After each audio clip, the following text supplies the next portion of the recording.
Welcome to the showcase, baby. The showcase. Righteous mind. It's your time to shine. The showcase. Righteous mind. It's your time to shine. The showcase.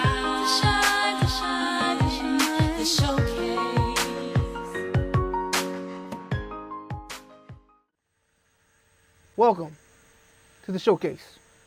We have self-published author Miss Vie Ciné, straight out of Massachusetts. We want to welcome her and talk about her wonderful career, her book, and the things that she's going through, and her future in media and books and things like that. So we want to welcome her, Miss Vie Ciné. Hi. Thank you for having me. So tell us a little about yourself. Well, my name is Vie Ciné. I am a first-time self-published author. My book is titled Memoirs of a Forgotten Child, and it will be available for purchase on Amazon Kindle on August 1st. I came up with the concept of wanting to write a book because at 21, I just graduated college with a bachelor's in psychology, and my first job outside of college was in the social work field, and I was running into a lot of women with their children and families who were of need. And at the time I was writing, and I wasn't really sure what I was going to focus on, but I was writing, and I just focused on writing about my life. And when it came to my life, like you will find out in Memoirs of a Forgotten Child, it is centered around abuse. And a lot of these women, they have came to me in private to talk about their abuse when they were children, and their generational, what I call generational curses of, abuse stemming in the family. And they would come to me in confidentiality, but they didn't want to speak their truth. And I realized when it comes to the Black community specifically, we don't have a model of people who've gone through abuse, who put themselves out there as an example, as a model. And, they went through the healing process and became something. We usually hear in the media in general, either abuse and it was really, really bad, or you hear, they've overcome abuse, but you don't really hear about their journey. You don't really hear about the healing process. So that's when I decided that I would put myself out there, so other people who've gone through abuse, they don't feel like they're alone or they're ashamed. And I wanted to knock down the walls of the taboo when it comes to abuse, because obviously it's not a topic that everybody wants to talk about. It's not, ponies and rainbows, but it happens quite often in families. And I felt like bringing this topic to the forefront, as much as it's taboo, is really needed. Okay, so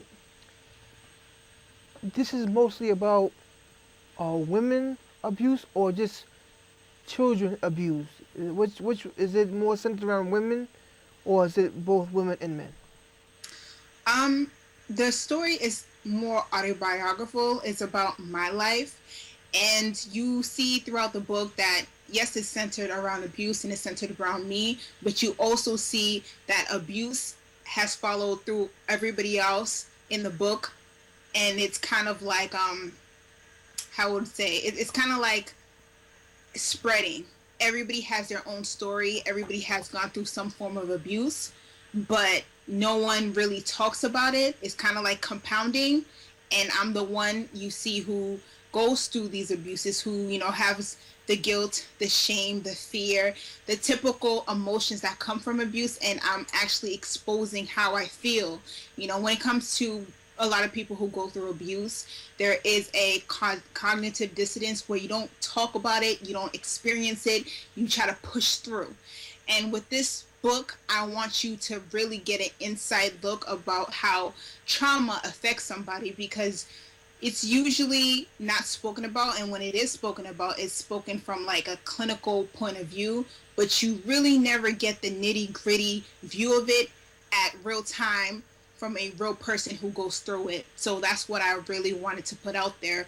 It's not a secondhand experience or an expert experience. It's someone who's been through it, and these are the raw emotions and thoughts of the person going through it. Oh, that's good. Um, and I can see in your body language that it's really emotional for you.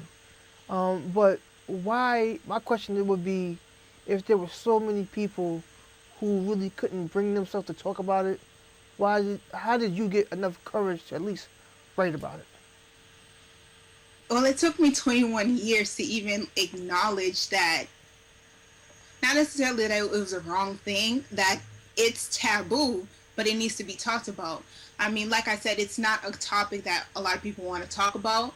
And even when it comes to rape statistics, the majority of rapists will never face justice because the majority of people who've been raped or violated don't press charges. It's not something that's open. We all have the conversation with our parents, safe touch, and don't, let someone take advantage of you. But no one really talks about what you do in that moment or what you do after. And there's a lot of stigma, there's a lot of shame, guilt, and fear when it comes to talking about your truth. So most people don't even acknowledge it. And in the Black community, the statistics show that the majority of Black women, by the time they reach 18, will face some type of sexual violation. So it's only right that we have these conversations because it's not going anywhere. So if we don't talk about it, it's just going to become a bigger issue. That's so true. Now, we speak about abuse. Is it just sexual abuse? Is it emotional abuse, mental abuse, or just for you, is it just more centered around, sexual abuse? It's centered with all types of abuse. When it comes to child abuse and abuse in general, it's complicated because oftentimes there's other types of abuse that happen simultaneously, but we only focus on one type of abuse. Say that a child is getting sexually abused on a consistent basis. We may look at it and say, oh, it's just sexual, but we don't look at it as how it's emotionally defiling the child and how the person's verbally attacking or using such language that makes the child fearful, and that is a compounded of abuse. The story in itself is about emotional abuse, physical abuse, sexual abuse, mental abuse. It's a lot of abuses inside the story, but even though it's a story about abuse, I want the readers to understand that there is triumph after abuse. It's not like you've been abused, you're totally defiled, no one wants you, this is just your life, this is your stamped title, and that's it. I want people to understand that you can go through the worst of the worst and you can come out badass. This does not make you who you are. This is something that happens to you. This is not who you are, and you can do bigger and better things. But you do have to go through the healing process. You do have to go through the journey, and that in itself can be just as traumatic as experiencing abuse because the vulnerability is at an all-time high. You really can't go through the healing process but don't want to confront the past. It goes hand in hand. Okay, so what you're saying is the average person who may get abused, or yourself, well, however you want to phrase it, doesn't necessarily have to come out an abuser themselves. You can actually break out of the cycle, what they normally say. Definitely. You don't have to become a molester because you were molested, or become a rapist because you have been raped. That's a major misconception that people put in and put out there, that if it happens to you, then you're going to do it. Everything is choices. We all have choices, and just outside of abuse in general, we have choices that we make on a daily basis of what we want to do and what we don't want to do. But it does show that if you don't deal with the trauma, if you don't deal with the hurt, the pain, etc., then it will manifest in different aspects of your life, and one of them are becoming predators. A lot of predators were praised once before, but not all victims and survivors will become predators. That's not necessarily true, but like I said, you have to be open to healing and, going through those emotions and those thoughts of when you were abused. A lot of people like to think that because you were so young and it happened so long ago, it doesn't affect you, but everything affects you. I mean, you could fall and, get a you can fall and open your knee and get a scar. That scar may never go away, and that's a reminder of you, cutting your knee. So something as traumatic as being raped when you're a child, that doesn't go away. Yeah, that's true. Um, Without giving away the book, let us know some of these steps that maybe someone has gone through, just like how you went through. What are some of the steps or the trials you must overcome, at least getting in the tunnel to get out? I think giving your time space, giving yourself enough space to just process. Like I said, oftentimes we are so ready to just push and move and just keep on going, and we never take the time to actually stop and just process and feel. A lot of times we don't have the chance, or we feel like we don't have the chance to just grieve. I remember when I really was going into my book and I had to talk about the first experience of being sexually violated, I cried for the young girl that was me. I cried for that 7-year-old. I've never taken the time out to feel what it felt like to be violated. And many victims don't take the time out to just process. And it may not be crying. It may be journaling, it may be meditation, it may be anything, but just allowing yourself to be in that moment and to completely collapse in that moment and build yourself up is something that's very necessary. Okay, so what is something that, being that, looking back at that young person, what would you tell another young girl who may be the same age or a little older? What can you tell them? Like, I know a lot of people, they think back and they say, if I can do it all over again, what would you tell that young girl? I would tell that young girl to tell. And I know that when we're children, because we all have these conversations, not even just a racial thing, across boards, we all tell our children to tell, but we never really go into details about how you tell, or if you do tell, I'm not going to judge you, I'm not going to think that you're wrong, I'm not going to make you feel bad. And a lot of victims either feel like they have to protect their parents, or maybe they did something wrong because they were preyed upon or something of that sort. And if I could go back to the young version of me, or just to any young girl, tell someone that you feel comfortable telling. And sometimes it may not be your parents. Maybe you have a close older friend or another family member or teacher, but having that trauma happen to you and holding that inside, it's like an internal baggage, and it weighs on you just like anything else, just like carrying weights. It pulls you down. And I don't think any person, especially a young child, should be carrying that weight. And that's what I would tell any young girl seeing this, or who might see this, or even going back, if I could go back to me being a child, is just to tell. And it's hard to tell because you feel like you're dirty. Now you feel like you've been, defiled. But I don't want anybody to feel like that. I would never want someone to feel like they're guilty for the actions of someone else. And that's understandable.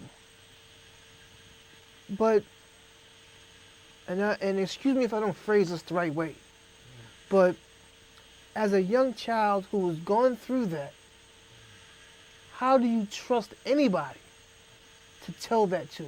An adult, if we're not, at that point you're not an adult to say, I was touched the wrong way, and you have a certain trust level as an adult.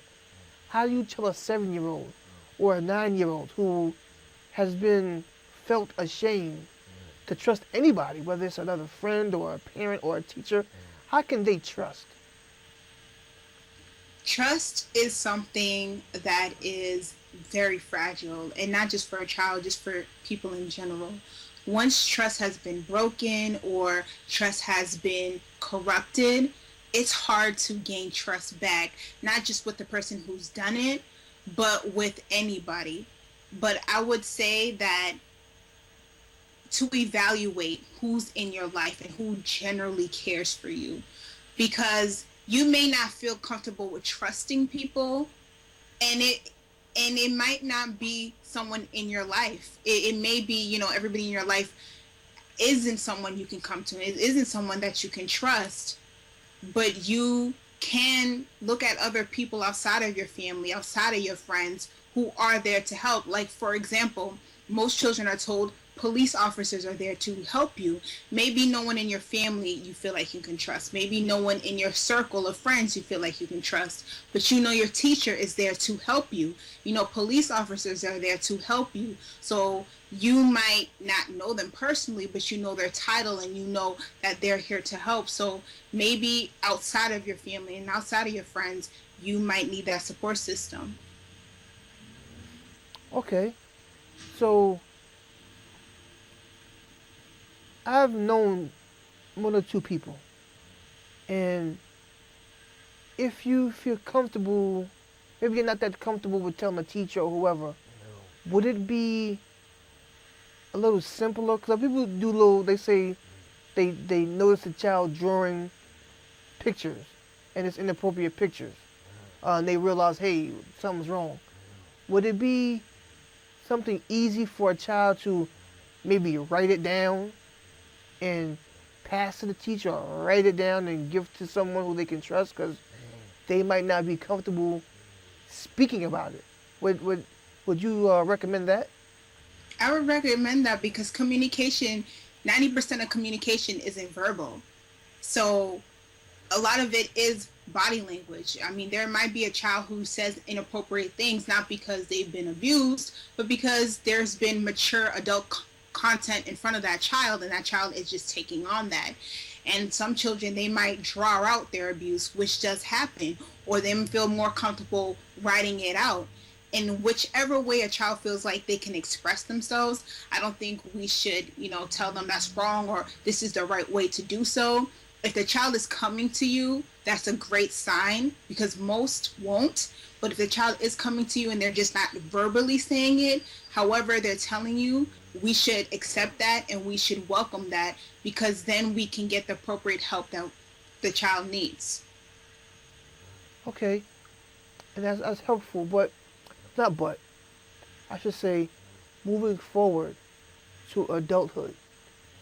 How does that? There's a lot of talk about how it affects your personal life when you get older. How do you see yourself, without getting too personal, being in a relationship or trying to start a family, being that this has happened?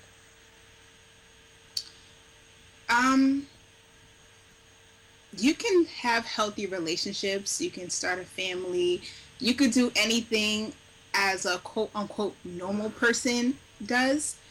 But I will say that you do need to go through healing, because you've noticed, especially people will say jokes like, if you've been molested, you're probably going to be a stripper, or, going to have daddy issues. And I totally do not agree with these stereotypes. I think they're totally wrong.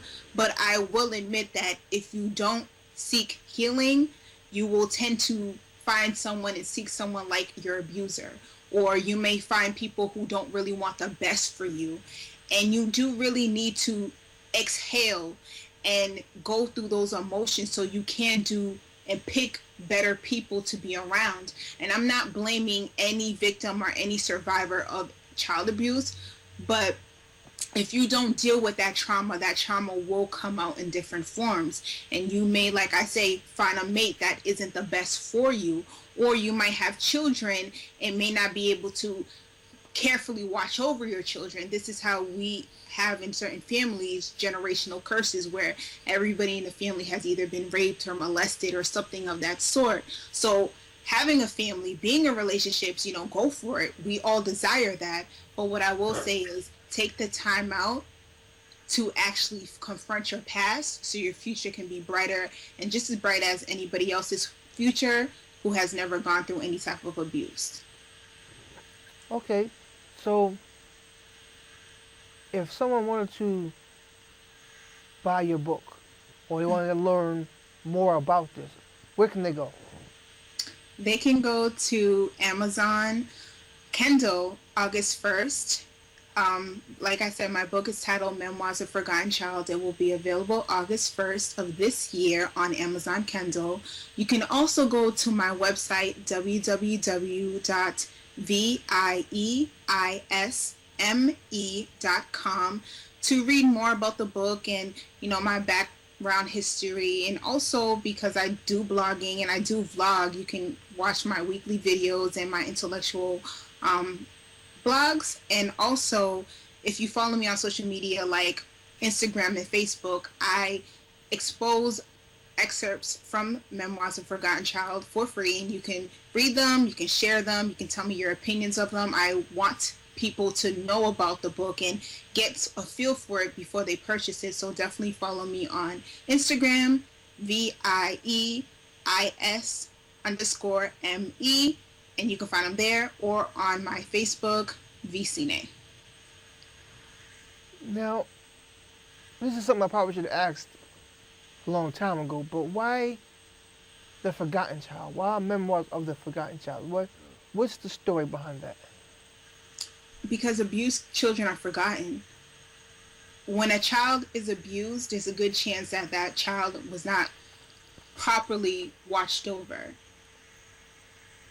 And like predators will tell you, they target certain children because they realize that they don't have the necessary protection as other children, so they go after that specific child. That's our hearts go out to you.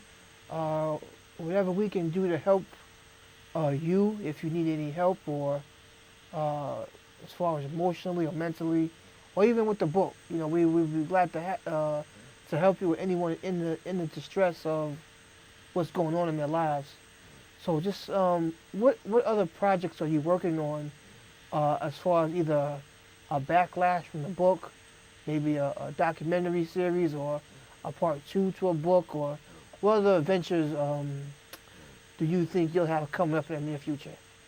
In the near future, exactly right after Memoirs of a Forgotten Child is released, I'll be working on part two, because the story does center around trauma, but I want you to see how trauma shapes a person. So even though it wasn't like I was abused and raped every year, but you will see the decisions and the person that I became and the thought patterns that I had, all stemming from abuse. So I want the readers to follow me through the ages of 0 to 13, which is Memoirs of a Forgotten Child. But the next part will be 13 to early adolescence, to maybe even late adolescence, and what I became from that abuse, and even maybe a part 3 of how I became the person that I am today, the healing process, the journey.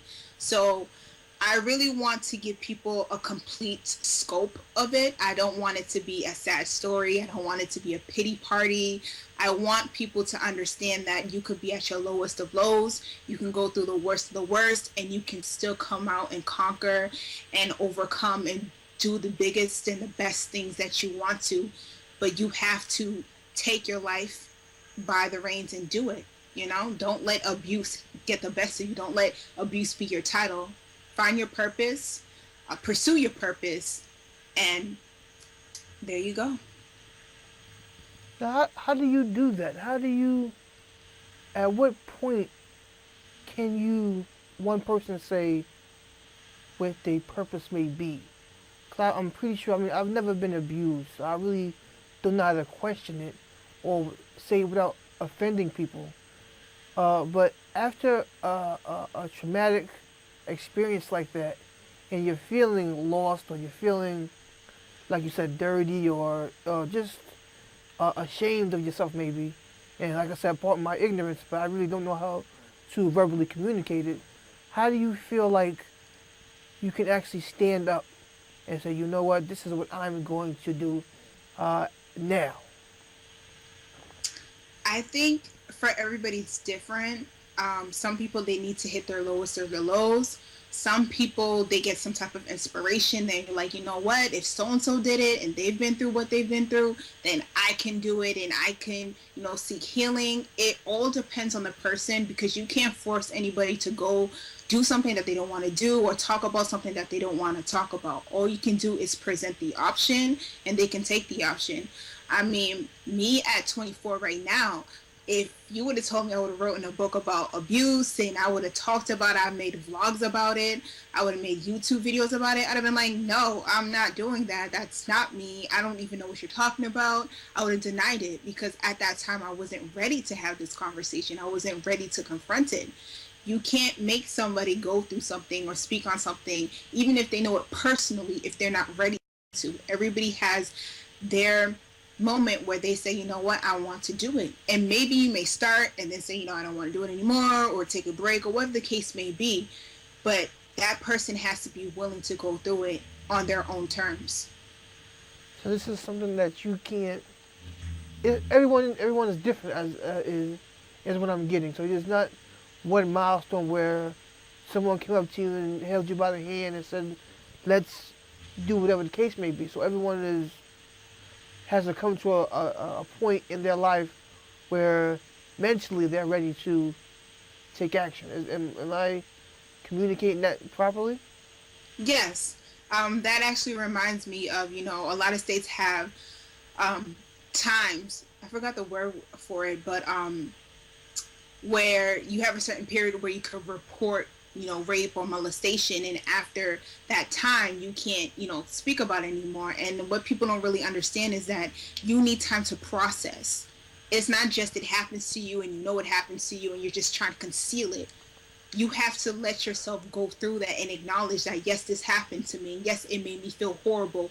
And yes, it almost devastated me. You need that time, and it may take you 15 years. You have women who can't talk about it, and they found the courage to talk about it when they're elderly, because it was just so traumatic and they didn't even want to acknowledge it. So I don't think that you can force somebody into speaking about it. And I also don't believe that there needs to be a certain time period when you talk about your trauma.